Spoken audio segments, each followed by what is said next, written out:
From Santa Barbara, California, the Timeless Voyager series, where the knowledge is timeless and you are the Voyager. Interviews with leading-edge authors and speakers, psychic phenomena and the unexplained, UFOs, extraterrestrial encounters, government cover-ups, alternative healthcare, new technologies. Fasten your cosmic seatbelts and join me, your host, Bruce Stephen Holmes, the Timeless Voyager.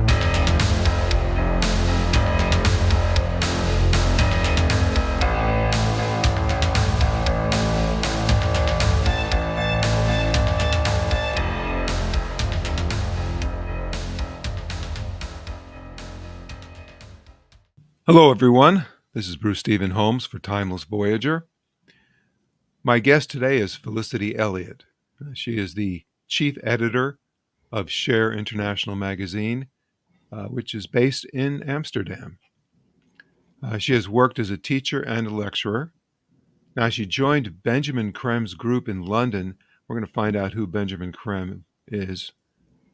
She joined the group in 1976 and continues to be an active member of the worldwide Share International group. She gives lectures and contributes articles to Share International magazine. Welcome to the show. Thank you very much. Nice to be here. Nice to be with you. How's the weather there in Amsterdam? Actually, not bad. It's not yet autumn. It's still very green. I've just been for a walk in the park. The grass has just been mown. It's lovely. And it's not too cold. So it's fine. How about you folks?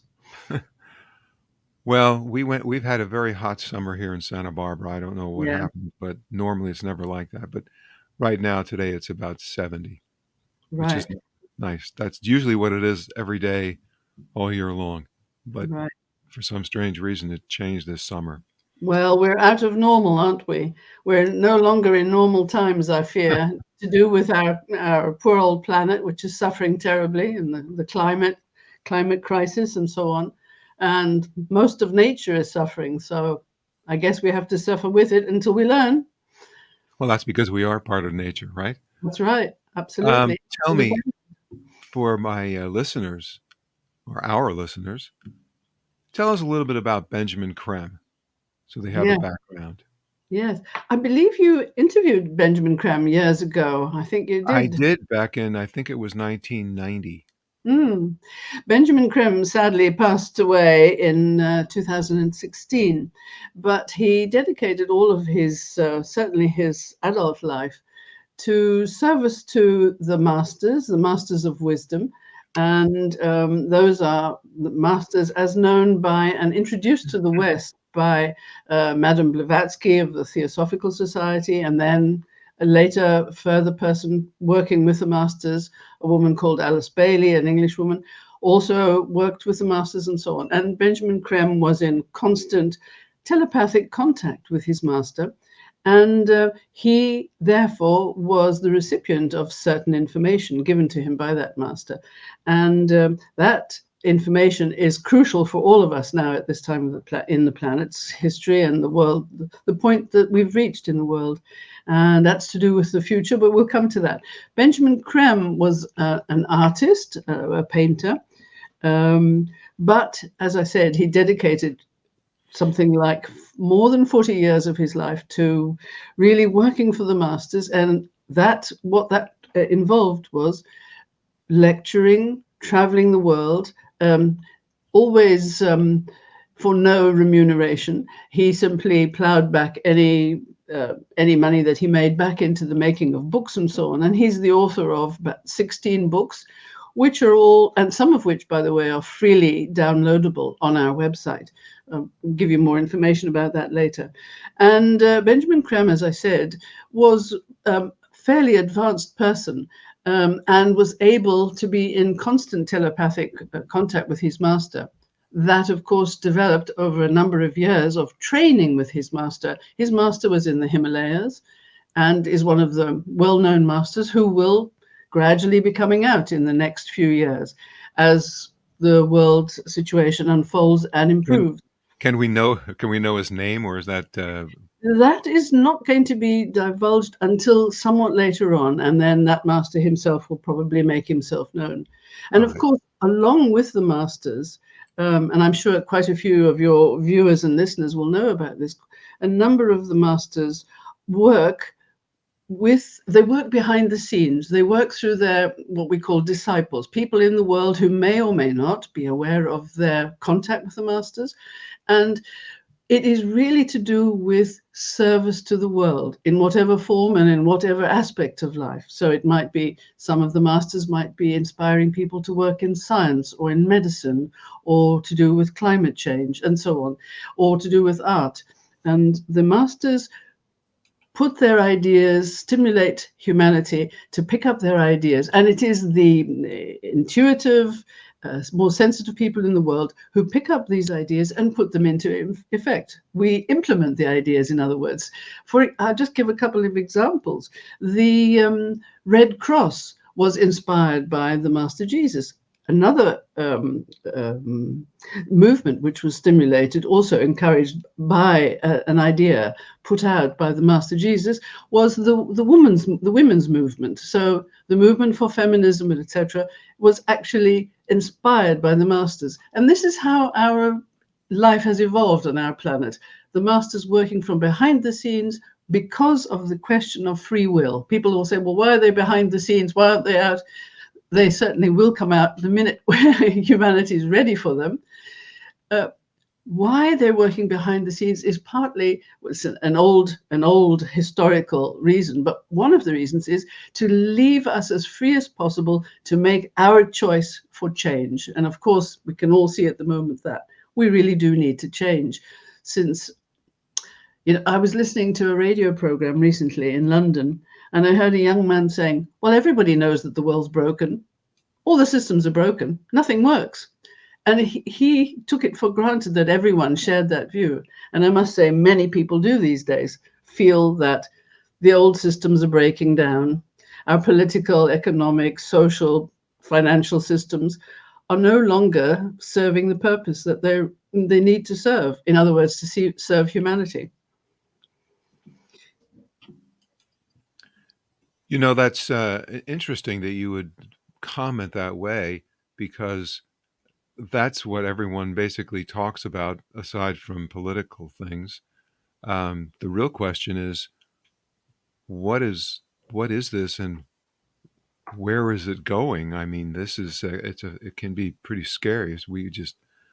I was just watching a little bit of the news this morning, and I thought to myself, it's interesting that I could turn on the TV 5 years ago, and while Russia was always, kind of like somewhat friendly, I thought for sure that was going to be something that would remain. And yet here we are, back in a situation where, for all we know, there could be all kinds of problems, including perhaps nuclear threats. That's a real shaker. I just don't understand it. Well, there are lots of issues you raised there. And so let's go through them, because I think it's really important. I mean, a lot of people are saying, what on earth is going on? Our planet is really in distress. And I mean, the physical planet is in distress. So all of nature is in distress. We're losing biodiversity. We're losing species at a huge rate. Water supplies and so on and so on. But this is really to do with the fact that we have let things go too far, and we're out of sync. We're not in the correct relationship with ourselves, with each other, with ourselves personally. So, and also we're not in correct relationship to the planet and to nature. And what I mean by that is, look, what do we prioritize a kind of materialistic, exploitative, extractive way of being. So it's greed. We want more. On a finite planet, here we are, finite planet, finite resources, and yet if you listen to the economists and so on, and certain type of economists, you'll see that they still believe in constant growth, as if our economy can keep on growing and we can keep on exploiting the planet and it won't have any effect. Well, I'm afraid we've reached the point where we're beginning to see the effects of what we've done. And we need to wake up. It's time for us to wake up, folks, and we need to do this across the board. And I know it's a scary time, but we could see it together with the pandemic, with all sorts of things that are happening now. And we'll come to the war in Ukraine in a minute.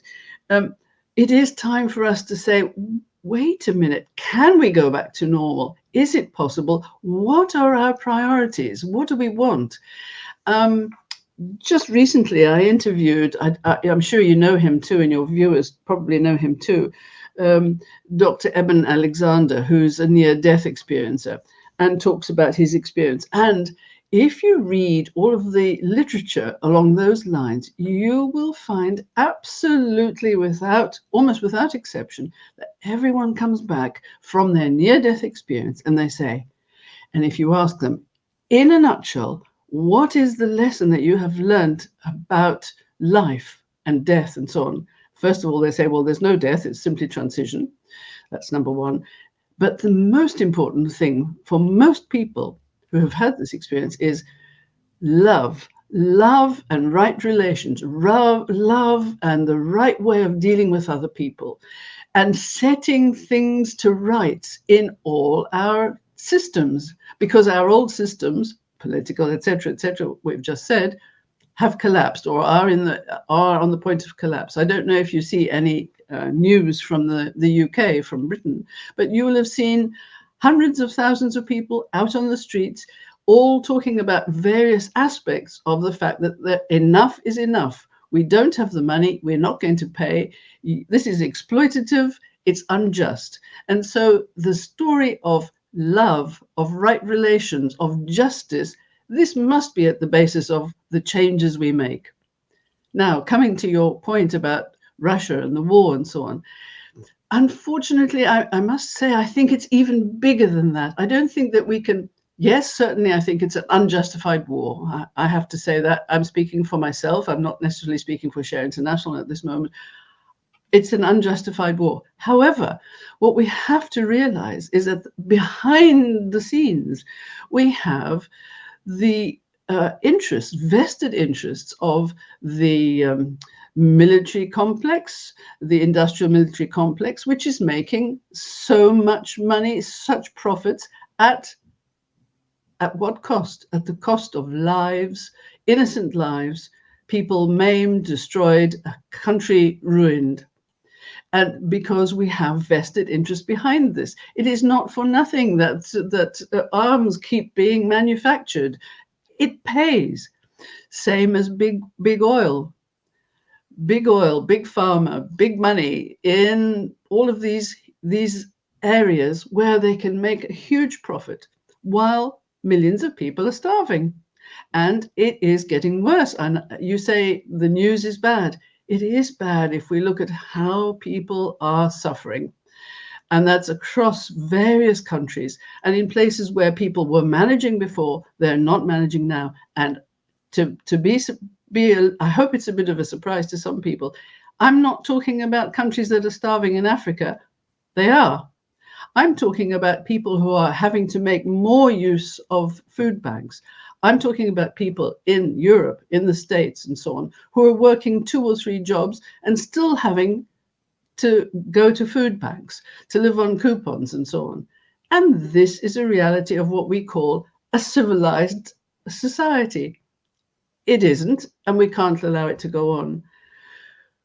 What is in Putin's head, I can't say. How it will end, I know it's scary, but we in Share International, first of all, I should say the name Share refers to the whole notion of we're in it together, we're one being. Humanity is one being, interdependent, but one being, and one with all of nature.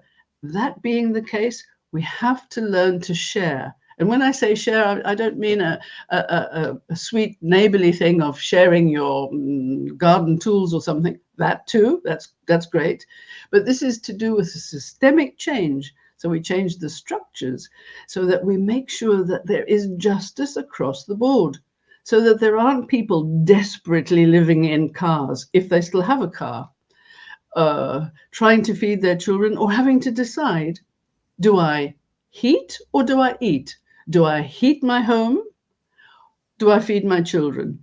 These are extraordinary things that people are being faced with, challenges they're being faced with, and it's daily for many, many people. A year or two I was ago. going to just say it's Yeah, interesting because when you use the term share, again, I was going to comment, you already said it basically.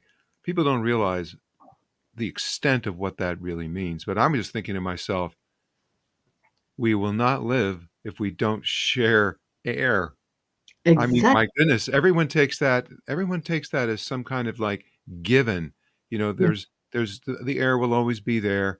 When people are told, for example, that certain pollutants are creating a disturbance in the air, for some reason, and I don't know what it is, but people don't seem to get the point that this is absolutely important. Next, of course, is water. So you have air and water. Here are two things that we're all sharing. I mean, people don't even realize, or maybe they realize it, but not many people get the idea that there's a cycle. The water is used, it goes into the ground. If it doesn't, it goes through an evaporation process up into the clouds and then comes back down. And everybody thinks, well, that's the way it is, that's the way it'll always be. But scientists tell us that there can be a change in that and that there are limits to what you can do. I don't want to get in a soapbox here, but I thought I would add that to what you're no, saying. brilliant. I mean, you're spot on. I mean, and that's exactly what we all need to be thinking about. And well, I can tell you something along a slightly more esoteric line, and that is that information from Benjamin Creme and from people like Madame Blavatsky and Bailey, who worked with one of the masters, is that, for example, humanity is unaware of the fact that we have a direct effect by our emotions and by the way we live and the turmoil that we live in and create. We have an effect on the weather. How that works is very interesting from an esoteric point of view, if you'd like to know. But basically, you can people can just see it very simply. If you create turmoil in your environment, you have an effect, and it has a negative effect. Anyone who grows plants or looks after animals and so on will tell you there's an immediate effect. If there's a negative emotion and it gets out of hand and it has its effect. There's much more I could say about that, and it's rather esoteric and so on, but it's fascinating because humanity needs to learn to live with and work with the forces of nature. At the moment we have completely disrupted those forces. So as I'm very sorry to see, as you've just experienced in the States, in Florida, you have Mother Nature she's pretty furious, and she's responding, and the response is caused by humanity and by the way we deal with things, and not only by our exploitative, extractive methods and ways of living. And it's to do with the aura, the emanation, what we are, how we are actually wanting to be in life. And that is something we have to realize, that each and every one of us has that um, it's a requirement of us. And once you begin to see that you're part of everything and that you're a soul, Share International always talks about the fact that people are not just the people we see in the mirror and so on, and the people we talk to every day. We are actually souls in incarnation, and we can talk about that. And we come into incarnation time after time to refine and to develop and to grow our consciousness, because this is all about the growth of consciousness. And people are beginning to get that, and you see change happening, but it is slow, and we need huge areas of work across the board where all those who have the knowledge or begin to have an experience of it, because that's really important, the empirical, is to pass it on to others. And of course, there are brilliant books throughout the world at the moment with people beginning to explore these ideas.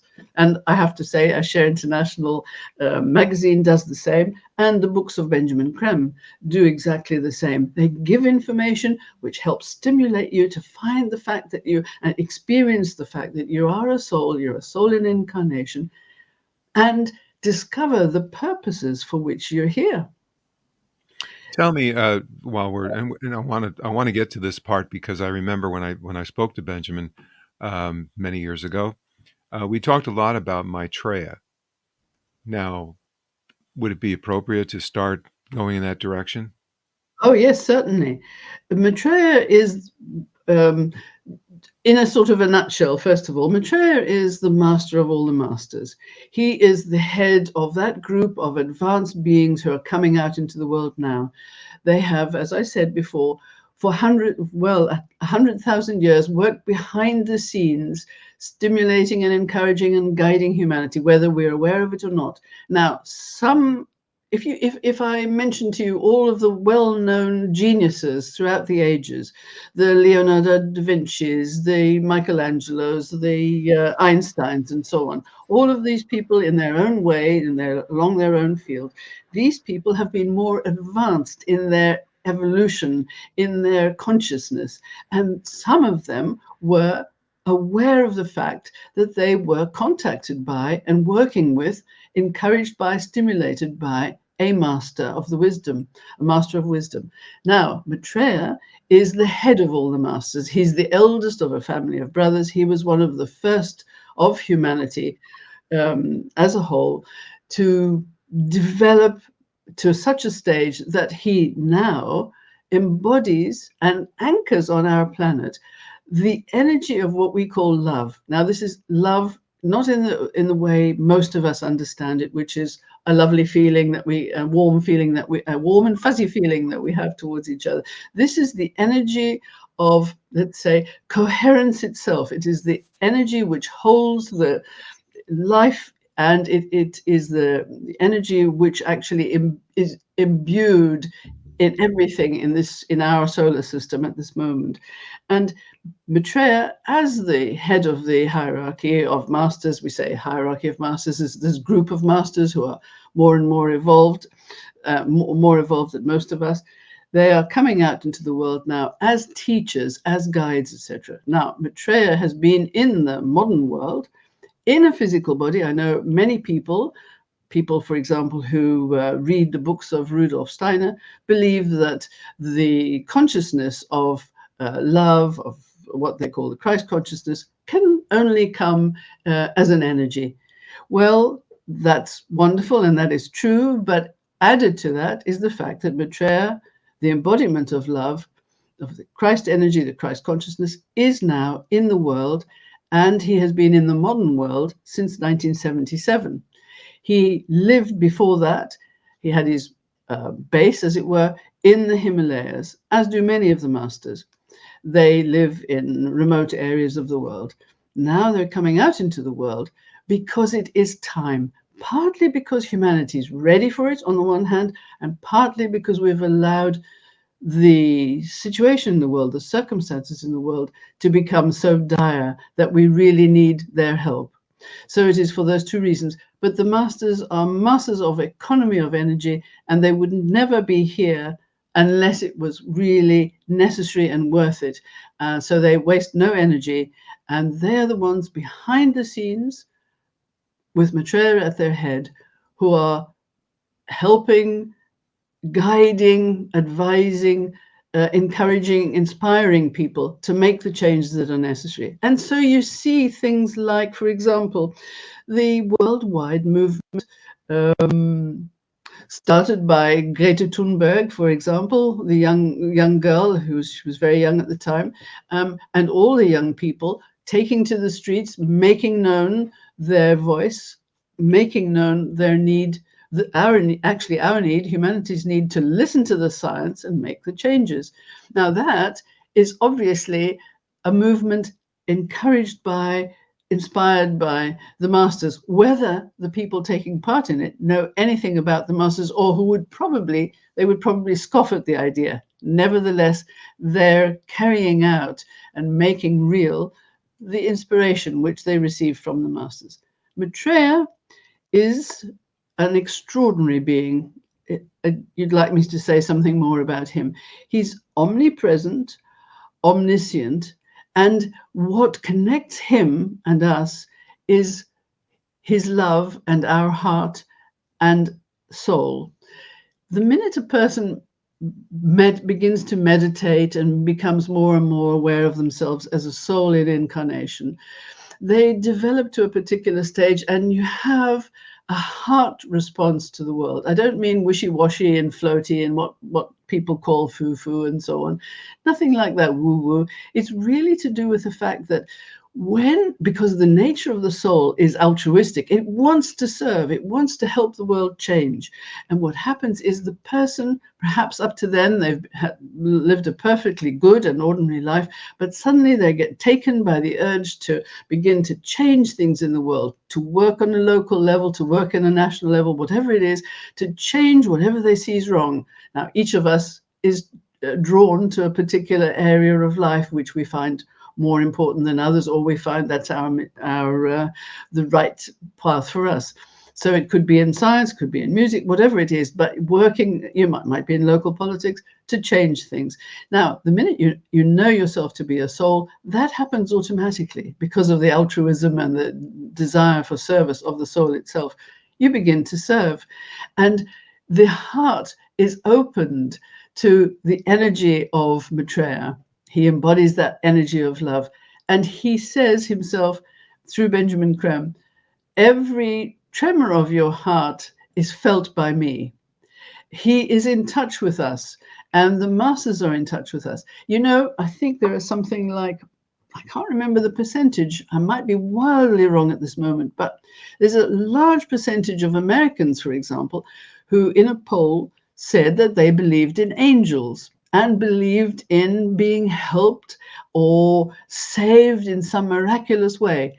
These, according to Benjamin Creme and his master, are usually the masters intervening, perhaps to rescue someone from a terrible accident, or to prevent something terrible happening or becoming much worse than it would need to be, and so on, or miraculous healing and so on. These are the masters working behind the scenes, working through their disciples too. And so, you know, the idea of angels, the idea of something miraculous or something strange happens. You're prevented from taking a plane journey. Something happens to the plane. All of these strange, unexplained things. It really is to do with the fact that we need to be brave enough to stop being cynical and skeptical about everything. You know, cynicism and skepticism lately is, of course, it's chic. You know, you're chic if you can be hard bitten and blasé and not believe anything. That's great, and it is important for people to use the mind and use discrimination and not believe every single idea that comes along. However, if we learn to develop discrimination and find out, okay, which of these ideas is right, and how do I have the courage to be truthful to myself and say, wait a minute, I was helped. I know that I was rescued. I know that I was cured. There are people who have these experiences daily. So it's very interesting to see that that's a growing band of people across the world. They have empirical knowledge that they're more than just the person that they see in the mirror. They know that they're souls, and they begin to have a sense of purpose. Interestingly, Benjamin Creme says that each person who comes into incarnation comes into life with 3, possibly 4 very specific purposes. And life is that school and that opportunity for finding out what those purposes are and carrying them out, and thereby growing into our full capacity. You come back next time and you do other things, and you keep growing. And so reincarnation is part of the whole process. Can you give some examples of the 4 possibilities? The 4 possibilities, yes. It very much depends on the person and their consciousness and their type, because we are all unique. By the way, every single person is unique and needed. You know, I know that Benjamin Creme once said, oh, the idea of clones and cloning seems to fascinate and intrigue people so. Actually, it's one of the things that's furthest from the truth. The truth is that all of us are unique. And so each person has a unique set of purposes. Now, let's take a couple of possible examples. we can think about the geniuses of the world and so on the people now who have become household names, and we see them working in politics and ecology and so on. But just let's take ordinary people like you and me, at least me. And you can say that, for example, an ordinary person might have a couple of reasons why they're born into a particular family. It is the case that we're all born into groups. A family group is often because you have some sort of karmic bond with the people, but you also have a spiritual group, which may or may not overlap with your physical family group. And you may need, so in one life, you may need to sort out some karmic relationship, pay off a karmic debt in some way by doing some sort of service and helping someone. You may, for example, have a particular talent, and it might be necessary for you to learn to put that talent to the service of your community or your country. Some people are brilliant organizers. That might be their talent.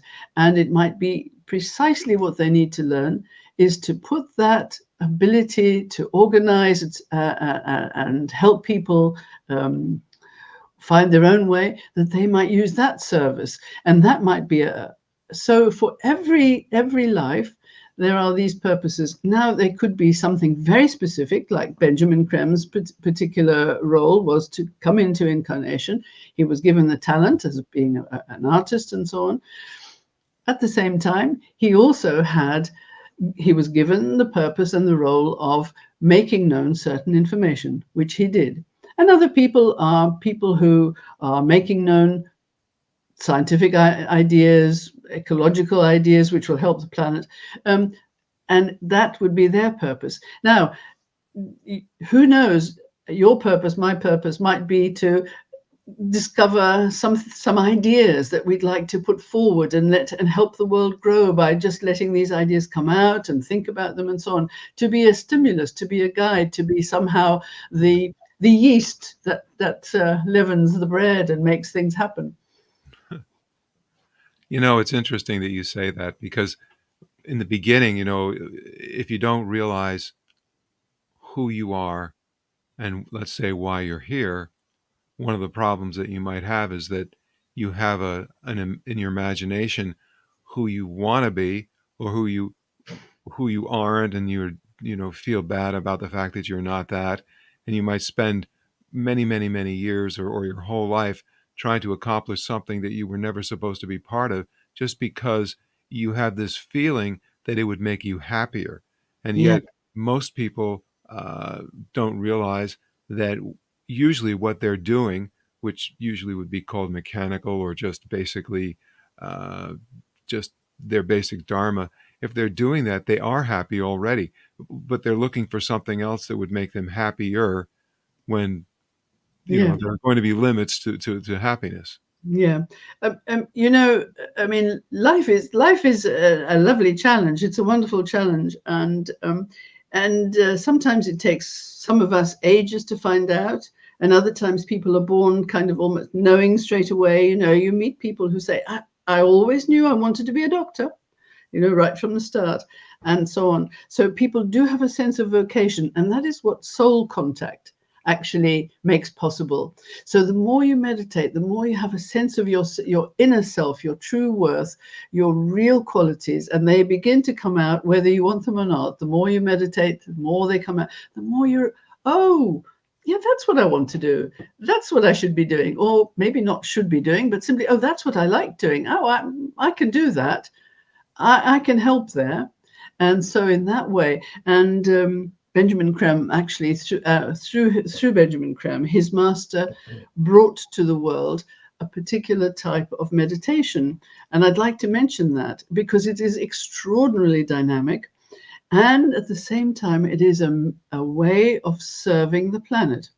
And I know that for some people, it might sound quite abstruse, but basically it's this. And you can do it alongside, as it were, without interfering with your own personal meditation. Many people have a particular type of meditation. That's fine. You keep doing that. Or you're in a particular religion. That's fine. Keep doing that. But alongside that, you can join with some other people to form a triangle or in a larger group, and you do what we call transmission meditation.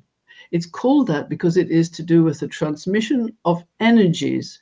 And these energies are the energies sent into the world by Maitreya, the world teacher, and that is what he is, the teacher, and also by the masters. And the masters work together, sending these energies into the world. Now, these are energies which help to guide us, to give us ideas, to stimulate particular ways of being and so on. And these are the energies that are helping to make the changes in the world.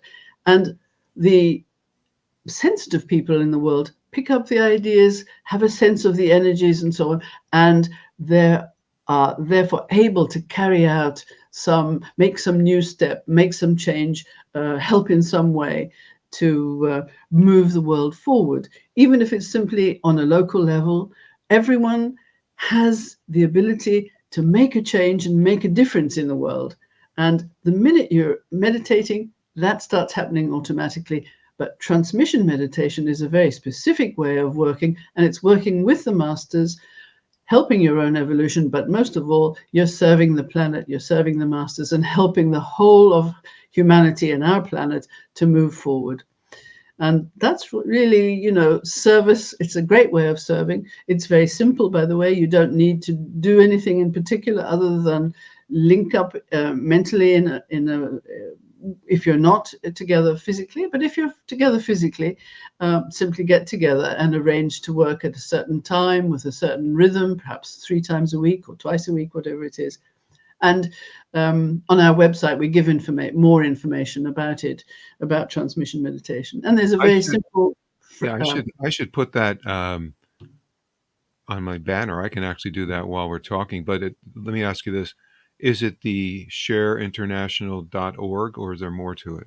Yes, or you could use shareinternational.us in the States, and they also have a section on their website about meditation and transmission meditation. And there are groups around the States who do this meditation.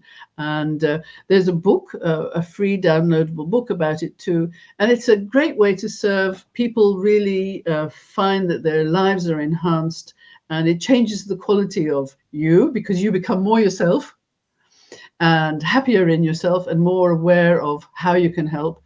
And of course, for a fact that you're working with the masters, and therefore you're helping to advance their hopes, their plans, their ideas for the improvement of the lot of humanity and of the parts of nature, all aspects of nature that we are, as you said earlier on, part of.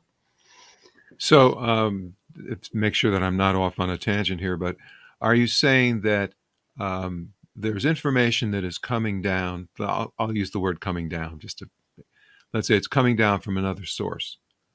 Now, I was wondering if embedded in what that was, what you said, is it the idea that some people can't receive that? So there's another group that may, because of the fact that they're doing different types of spiritual practices, they're able to receive this.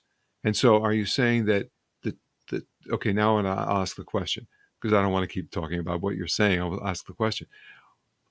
Is it your understanding that the transmission meditation functions as a way to disseminate that to the others? Yes, but at the same time, transmission meditation is open to everyone without exception.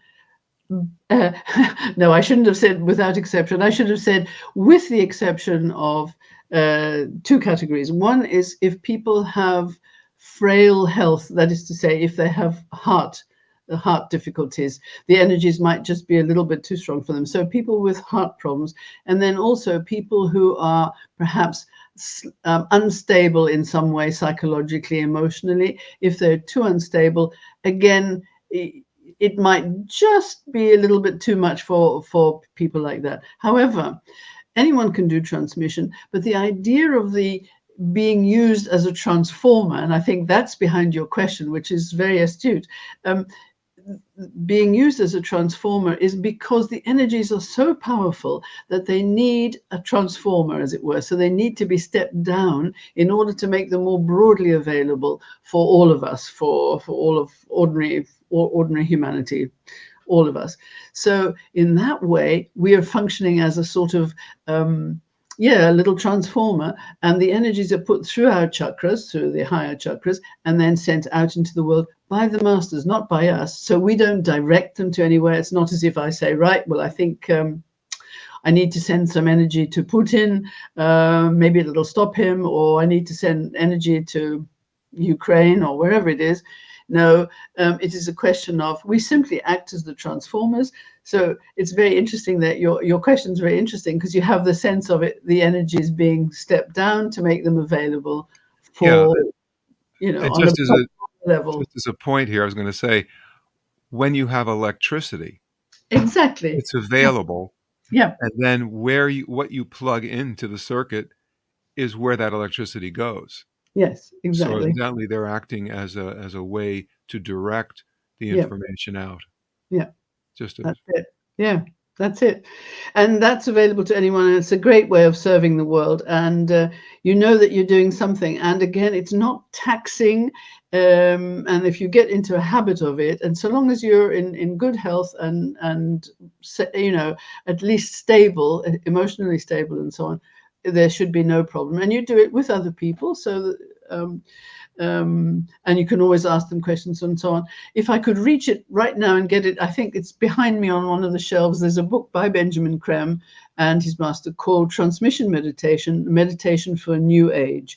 And that was given by his master specifically. So it's another tool to help us evolve and serve. If people go to the website, I think I have it correct. It says www.shareinternational.org. Yes, share-international.org. That's what I want to do. Okay, so let me correct that right now, because that's embedded. That's embedded. I won't be able to take it out.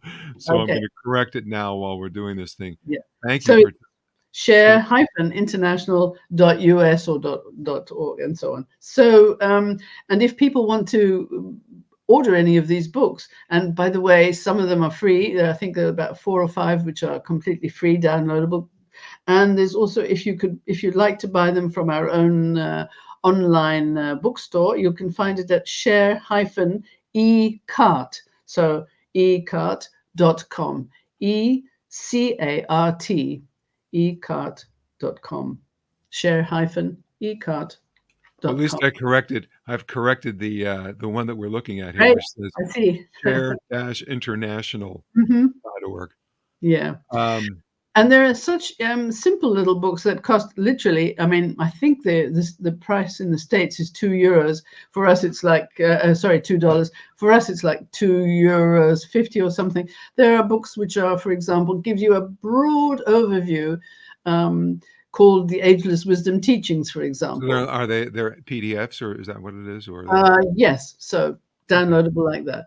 And there are a number of books, as I say, and really this is the wisdom of the ages, and we're so fortunate to have had people like Madame Blavatsky, Alice Bailey, Helena Rurich, Krishnamurti, all of these people who have been in touch with the masters at some point of their lives or not. I say that because Krishnamurti wasn't so keen on the idea of masters later on, but he was in fact overshadowed by Maitreya at some point, and he was one of the possible vehicles for Maitreya to come out. But in the end, Maitreya decided after the war that humanity had suffered so much, the First World War, Second World War, that he himself would come. And so he has come himself, is in the world. And my personal belief is that he could come out at any time now.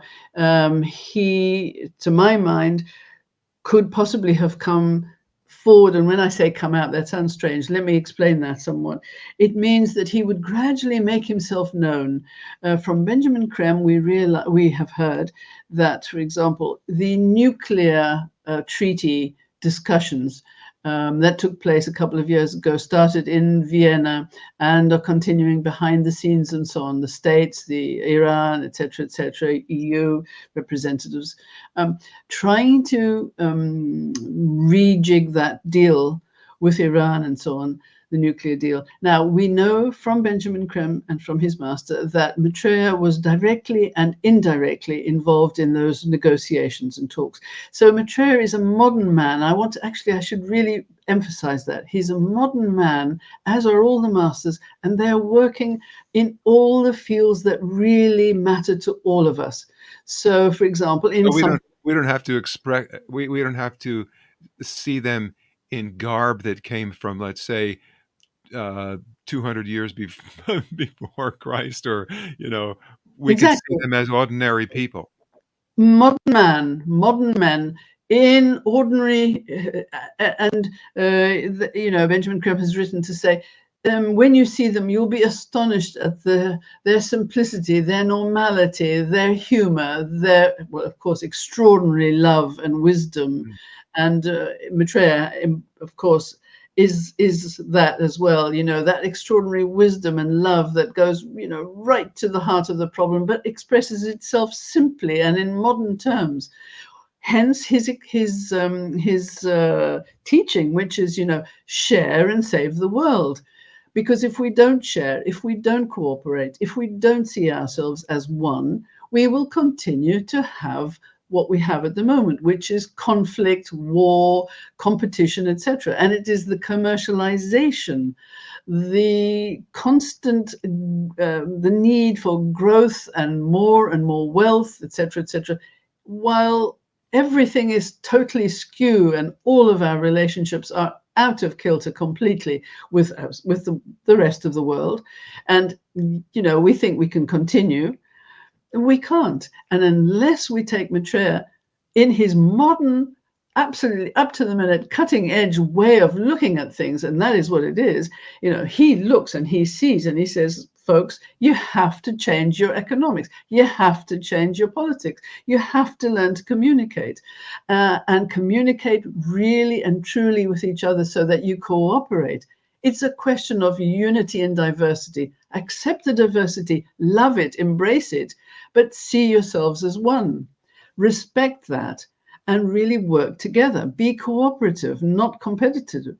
And that is our huge problem. And we have really, since the Second World War, we have gradually become more and more deeply enmeshed in materialism. The masters hoped that both world wars would give us enough of a sense of suffering and privation and so on, and we would see what competition and greed and conflict does, that we would step into a different way of being. And for a time, we did. And one of the most brilliant things that the Americans did, American authorities at the time, introduced the Marshall Plan. Brilliant. A real gesture from the American heart. And America holds the key to a lot of what needs to happen in the future. America has a lot of the answers.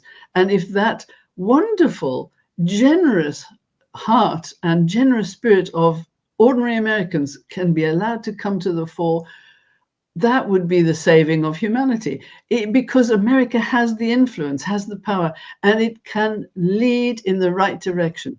At the moment, I'm afraid America is not playing that role, and the whole of the world is hoping that America will step forward and take that role on itself, as it did with the Marshall Plan. But as I was saying, the masters were hoping that because of the suffering of the world wars, we'd come to our senses somewhat more, and we did for a while. And we had the wonderful Marshall Plan, as I said. Then Maitreya came out into the world.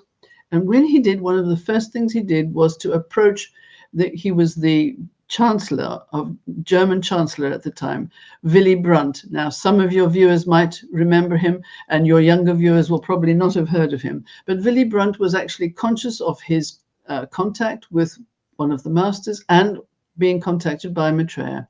And the idea of the Brandt Report was born. It became the Brandt Report. And what they put forward was a wonderful plan, which basically came down to, let us share the resources of the world more equitably. We're not asking you to give up anything, but we're asking you to use the surplus that you have in each country and somehow allocate that on an equitable basis so that everyone has enough.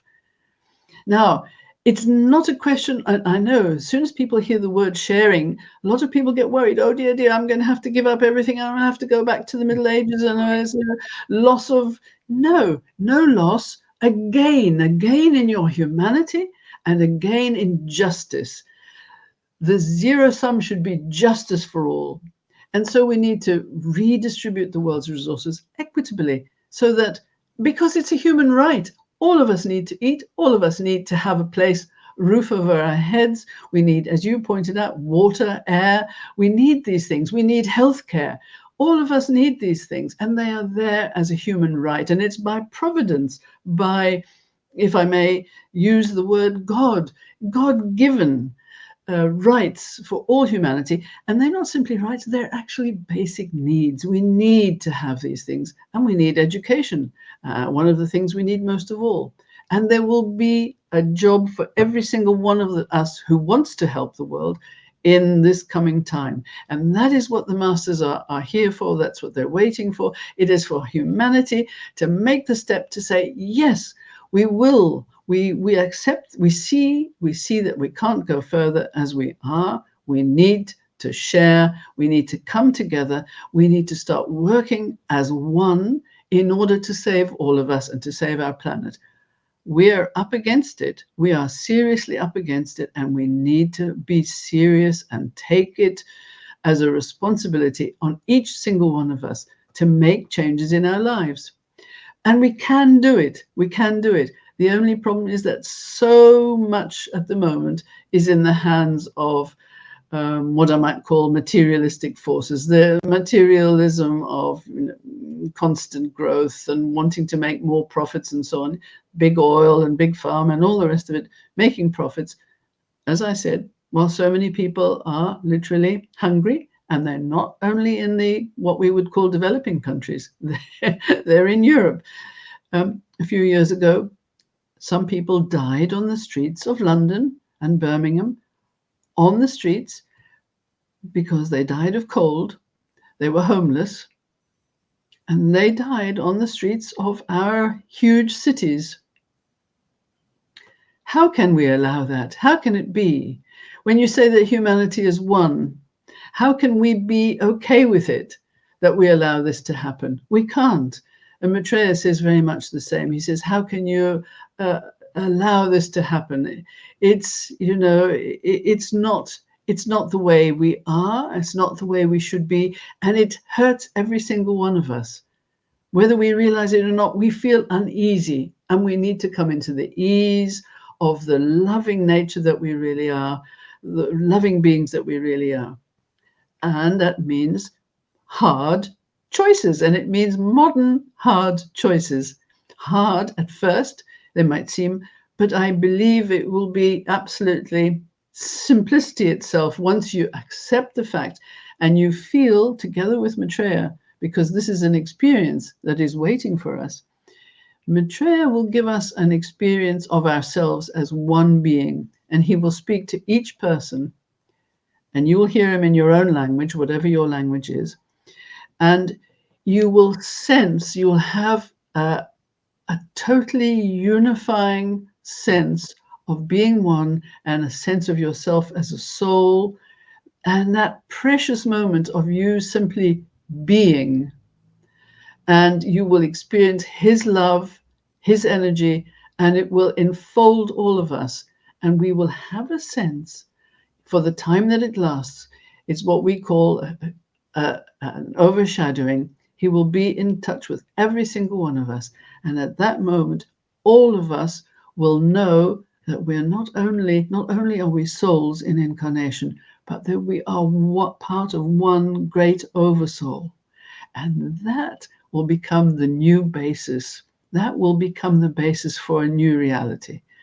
The experience that you have had of being of just being and being one with others in complete beauty, in complete harmony, that will become the basis, because we will say, I've experienced that now. I can't go back to simply cutthroat business and never mind what happens to other people, because other people are us. We are part of one another. And that is the only way we can go forward. But we have to take it seriously. So that is what Share International is waiting for. That is what the world is waiting for.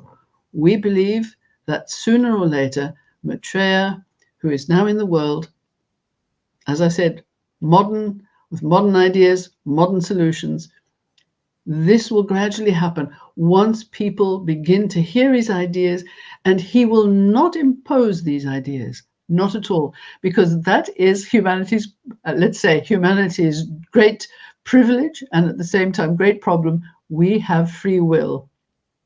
And having that free will, we're allowed to make mistakes and we're allowed to take time. The only problem is now we're beginning to run out of time because of what we've done to our planet. Maitreya will never infringe our free will, neither will the masters. But it's up to us to make those changes and to see that we really need to and work together. And what we're waiting for and hoping for, and Maitreya is waiting and hoping, waiting for, is that we take the steps. Gradually we'll see him and he'll be talking along the lines I've been talking about. He'll be giving basic and simple solutions to problems that humanity is facing across all levels. And once we begin to respond to those and we say, oh, now, because he won't introduce himself as Maitreya, the world teacher, he'll simply be talking as Mr. So-and-so, and he will gradually become known to the world. And we will have the opportunity and the free will, without any pressure on ourselves, to respond to him from our hearts, from what we see is necessary for the world and for what we see is important for all of us. And so as soon as anyone sees him, hears him, and begins to respond and say, now that makes sense. That's the kind of thing that we need in our politics. That's the new way of doing things. That's great. As that momentum builds, gradually there'll be enough people in the world saying, well, we want to hear more about that guy. We want to hear more from that guy. Let's hear him. Let's hear that man. He has some great things to say. And there will be a gradual increase in that momentum, and he will eventually make himself known at a certain point and make himself known as who he is. He will acknowledge his true status. And as I mentioned, there will be this extraordinary experience of ourselves as ourselves as part of everything, and his love will pour through us, and that will become that experience of who you are, your true self, in total harmony and beauty with others. That will become the basis for a new world in which we'll say, we have to end the old ways of doing things. They don't work, so let's try sharing, let's try justice, let's try peace. Let's see if we can cooperate. Well, look, we could go on and on this one. This is like, you've done a great job. This is a very, very, very good interview, and I really appreciate you being with us today, Felicity. I look forward to perhaps having you on again sometime in the future. Oh, I would love that. That would be great. And there's nothing that, well, not nothing, but you've basically said everything that I could have imagined, and I think that we should wrap it up for today. But I want to again thank you so much, and share-international.org. That's right. So, And yeah, great. And if you'd like to go to the US website, it is share-international.us. So, and of course, we're around the world and people can go to our website and see it in different languages and so on. But yeah, thank you so much for having me. I've really enjoyed your questions, and I've enjoyed hearing your ideas as well, coming through your questions. That's great. Thank you so much.